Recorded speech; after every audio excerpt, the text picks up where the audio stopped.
खजाने वाली जादुई गुफा। बहुत पहले की बात है। एक शहर में दो दोस्त अली और मुनीब रहते थे। अली बहुत गरीब था, जो गांव के लोगों के घर की बकरियां चराकर अपना गुजारा करता था। वो स्वभाव से बहुत ईमानदार और भला इंसान था, जबकि मुनीब अमीर था और स्वभाव से लालची इंसान था। उसके पास बहुत व्यापार और पैसा होने के बाद भी उसे और पैसा चाहिए था। एक दिन की बात है, अली रोज की तरह बकरियां चराने ले जाने के लिए बकरियों के मालिक के पास जाता है। ये लो बकरियां, अच्छे से चराना इन्हें। और ये सफेद बकरी बिटिया की पसंद की है, इसे कल ही लाए हैं, इसका अच्छे से ध्यान रखना। जी बेफिक्र रहें, मैं इनका खूब ख्याल रखूंगा। ये कहकर अली बकरियों को लेकर वहाँ से चला जाता है। जंगल पहुंचकर वो बकरियों को चराने लगता है। काफी देर बाद अली थोड़ा थक जाता है, तो वो आराम करने के लिए एक पेड़ के नीचे बैठ जाता है और उसकी नींद लग जाती है। कुछ देर बाद जब वो उठता है तो देखा सफेद बकरी वहाँ नहीं थी। काफी ढूंढने के बाद भी जब बकरी नहीं मिली तो अली परेशान हो गया। अरे सफेद बकरी ना जाने कहाँ चली गई।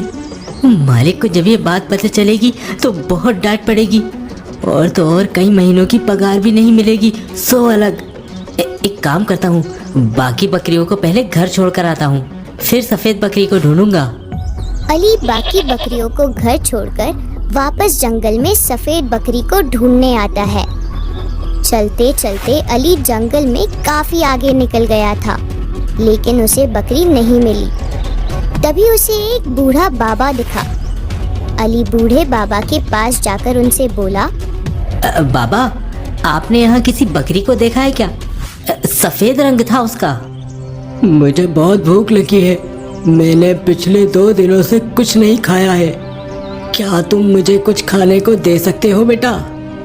अली के पास थोड़ा सा ही खाना था, जो उसने अपने लिए ले रखा था। अगर वो खाना बाबा को दे देता तो उसे भूखा ही रहना पड़ता, लेकिन अली ने उन्हें अपना खाना दे दिया।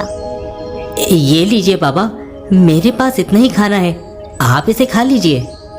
बाबा खाना लेकर जल्दी जल्दी खाने लगते हैं और खाना खाने के बाद वो अली से कहते हैं, तुम्हारी बकरी वहाँ उस घाटी की तरफ गई है। अली बिना देरी किए घाटी की तरफ निकल पड़ता है। जाते जाते रात हो गई थी।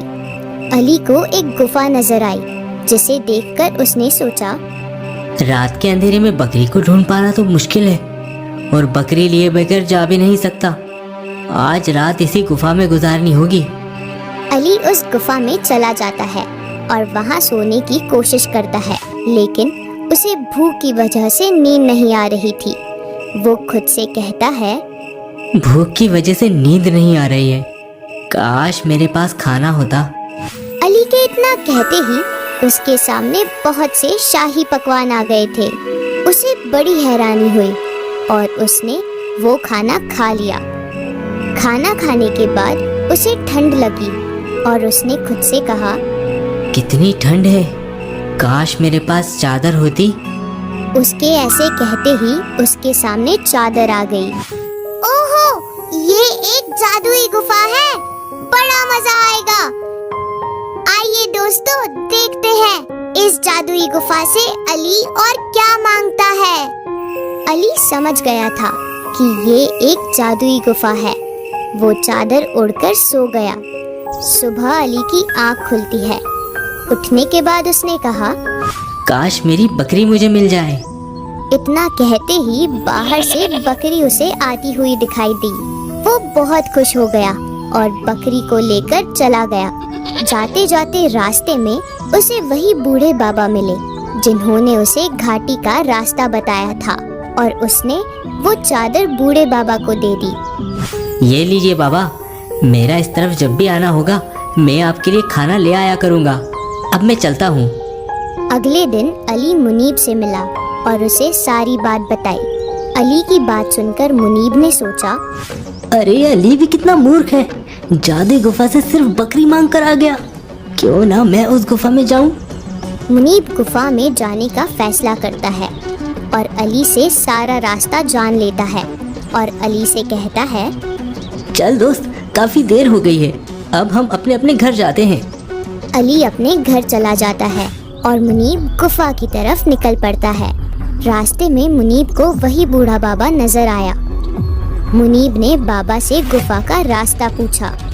बाबा, यहाँ कोई गुफा है क्या? आप मुझे वहाँ तक जाने का रास्ता बता सकते हैं? मुझे बहुत भूख लगी है, क्या तुम मुझे कुछ खाने को दे सकते हो बेटा? अगर मैंने खाना तुम्हें दे दिया तो मैं क्या खाऊंगा? मैं आपको अपना खाना नहीं दे सकता, आप मुझे गुफा का रास्ता बता दीजिए। कोई बात नहीं बेटा, उस घाटी के पास तुम्हें गुफा मिल जाएगी। बाबा की बात सुनकर मुनीब तुरंत घाटी की तरफ निकल गया। थोड़ी दूर चलने के बाद मुनीब घाटी तक पहुंच गया। वहां जाकर उसे जादुई गुफा दिखाई दी, जिसे देखकर मुनीब बहुत खुश हो गया और जल्दी से गुफा के अंदर चला गया। गुफा के अंदर जाकर मुनीब ने कहा, मुझे इतना खजाना दो, इतना खजाना दो कि मैं जिंदगी भर तक गिन ना सकूं। मुनीब के ऐसा कहने के बाद पहले तो कुछ नहीं हुआ, लेकिन थोड़ी ही देर में उसके सामने खजाना आने लगा, जिसे देखकर मुनीब बहुत खुश हो गया और उस खजाने को उठाकर देखने लगा। अरे ये मैं क्या देख रहा हूँ? ये कोई ख्वाब तो नहीं? अरे मैं तो बहुत अमीर हो गया, पहले से भी ज्यादा, कहीं ज्यादा। धीरे धीरे वो खजाना बढ़ने लगा, लेकिन मुनीब खजाना गिनने में इतना खो गया था कि उसे पता ही नहीं चला कि खजाने से भरकर गुफा का रास्ता ही बंद हो गया है। खजाना बढ़ता ही जा रहा था। कुछ ही देर में पूरी गुफा खजाने से भर गई और मुनीब खजाने में दब गया। खजाने के वजन और सांस न ले पाने की वजह से मुनीब का दम घुटने लगा। अरे ये तो बहुत बुरा हुआ मुनीब के साथ। आइए दोस्तों, देखते हैं कि क्या मुनीब बच पाएगा या लालच की वजह से उसे अपनी जान गंवानी पड़ेगी। ये मैंने क्या किया? अब तो मेरा मरना तय है। यहाँ तो कोई इंसान भी नहीं है जो मेरी मदद करे। मुनीब का दम घुटने लगता है और आंखों में अंधेरा छाने लगता है कि तभी उसे एहसास होता है कि उस पर से वजन कम हो रहा है। थोड़ी देर में उस पर से खजाना हट जाता है और गुफा का सारा खजाना गायब हो जाता है। मुनीब को जितनी खुशी खजाने आने पर हुई थी, उससे कई ज्यादा खुशी उस खजाने के जाने से हो रही थी। आखिर उसकी जान जो बच गई थी। मुनीब सोच में पड़ जाता है कि ये सब कैसे हुआ, कि तभी उसे वो बूढ़े बाबा नजर आते हैं। तुम ठीक तो हो ना बेटा? आपका बहुत बहुत शुक्रिया बाबा, अगर आप सही वक्त पर नहीं आते तो मैं तो मरने ही वाला था। बेटा, लालच से बुरा शत्रु इस दुनिया में कोई नहीं होता। लेकिन बाबा, मैं बहुत हैरान हूँ कि आप इस गुफा के बारे में जानते हैं, फिर भी आपने मुझसे खाना मांगा था। आप चाहे तो इस गुफा की मदद से अपनी ज़रूरतों को पूरा कर सकते हो, फिर ऐसा क्यों? आज से 30 साल पहले भटकता हुआ मैं इस जंगल में आया था और फिर तब मुझे इस गुफा का राज पता चला। तुम्हारी तरह मैं भी लालच में आ गया था और जादुई गुफा से खूब सारा धन मांगा। मैं गांव का सबसे धनवान इंसान बन गया। धनवान होते ही मुझ में घमंड आ गया। मैंने जादुई गुफा से एक सुंदर कन्या मांगी और उससे विवाह कर लिया। लेकिन आप रुक क्यों गए बाबा? लेकिन क्या क्या हुआ था फिर? मेरी पत्नी के मन में भी लालच आ गया था। उसने मुझे मारकर मेरी सारी जायदाद हड़पने की कोशिश की, लेकिन मैं किसी तरह बचने में कामयाब रहा और जादुई गुफा से कहकर मैंने अपनी पत्नी को वापस गायब करवा दिया। लालच से मिले इस धोखे की वजह से मुझे धन और दौलत से नफरत हो गई। मैं बेचैन रहने लगा। फिर मैंने जादुई गुफा से मदद मांगी और मेरी परेशानी को हल करने का उपाय पूछा, अपने मन को शांत रखने का और जीवन में सुकून पाने का उपाय पूछा। तब जादुई गुफा से एक परी बाहर आई और उसने मुझे बताया कि मुझे अपनी जिंदगी में किसी एक इंसान का मन बदलना होगा। उसके मन से लालच हटानी होगी, जिसके बाद ही मैं चैन की नींद सो पाऊंगा। 30 सालों की बेचैनी के बाद मैंने तुम्हारा मन बदल दिया और तुम्हें भलाई का मार्ग दिखाकर जादुई गुफा से अपना वादा पूरा किया।